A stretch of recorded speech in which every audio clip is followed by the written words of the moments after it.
it's great to be home and to know that we're going to be here and that we can really get dialed in. But you know, I've had a lot of playing time, and it's been a lot of good time for me to get organized and do some planning and kind of get a head start on the opponent.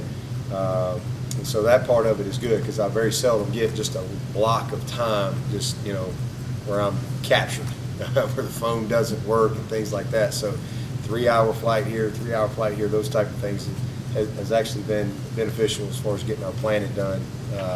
Really excited about getting started. You know, got in here yesterday and had really good meetings, got everybody dialed back in on what we need to do. And some corrections from our last game. We really hadn't had a chance to do that yet. But you know, it's going to be a quick week.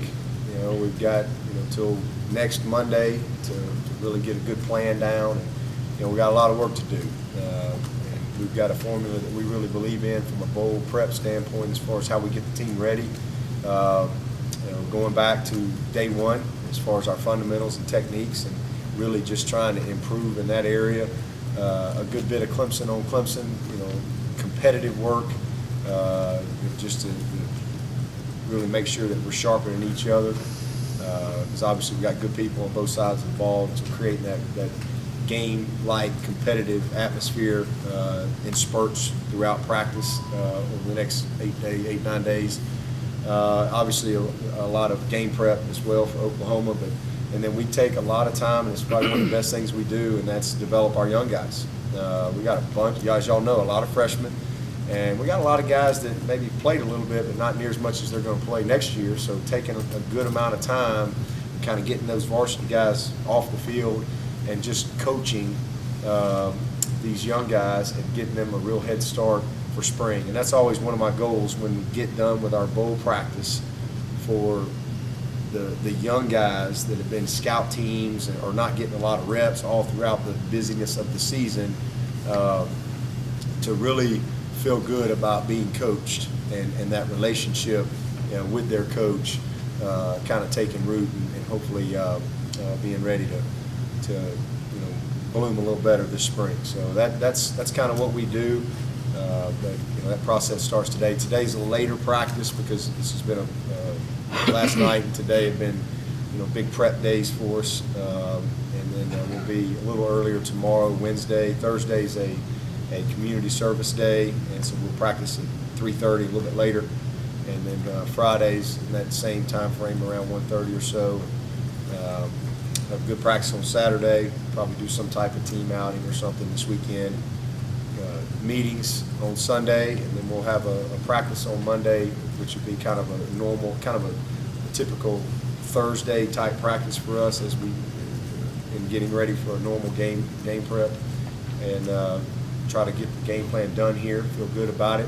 Give the guys a little bit of a break. We'll bring everybody back here sometime Christmas night, and we'll fly out of here as a team on the 26th. We'll actually practice here on the 26th. That morning we'll have a Monday type practice here because the bowl, you know, getting down there and trying to, you know, the hotel is probably rooms won't be ready, and trying to get down there and get the practice and meetings. You know, we're going to have that Monday practice here and have really good focus, and so when we do get on the plane, you know, we can just arrive and be ready to get plugged in down there. So I think we got a good plan, and we just got to go to work and execute the plan. We're in good shape health-wise. We did go ahead and clean up Artavis. Had a little meniscus we've been putting off for about 4 or 5 weeks, and you know, he's been playing with it since about 4 or 5 weeks. How long that's been? About the last 4 games or 5 games, he's been playing with that, and has really done well. Obviously, y'all seen him play, but something we wanted to go ahead and kind of clean up while we had a little time. So he'll be a little limited for a few days, but should be ready to roll here pretty soon, full speed. But other than that, everybody, the time off has been very, very beneficial for our team, and you know, everybody's excited about the matchup. Oklahoma's a great football team. You know, they've got a ton of guys back on defense. I think we've got about 9 starters back. Offensively, they're playing as good as anybody in the country. Quarterback's a nightmare. great skill, two really good running backs, physical up front, scoring a ton of points, and so tough matchup for us. This ought to be a good one, but that's the way it is when you get into the playoff. You're going to play a great football team, and we wouldn't want it any other way. But we're looking forward to competing against those guys. And then on another big positive note, fresh off the press right here, is the financial aid agreement for Mr. Dexter Lawrence, defensive tackle from up in Wake Forest, North Carolina. And man, I tell you, just I can't wait for spring practice to get here. This guy is an unbelievable talent, and he's our kind of guy. He's a great fit for the culture that we have here. Very serious about his academics. Just wonderful parents, and just look forward to welcoming Dexter to the family. He'll show up here in January as a mid-year, and along with some other guys, and be ready to go. So this is Christmas coming early. I know we got a few more days here before Christmas gets here, but it's really coming early today. So I'm just excited about adding Dexter Lawrence to our recruiting class and to the Clemson family.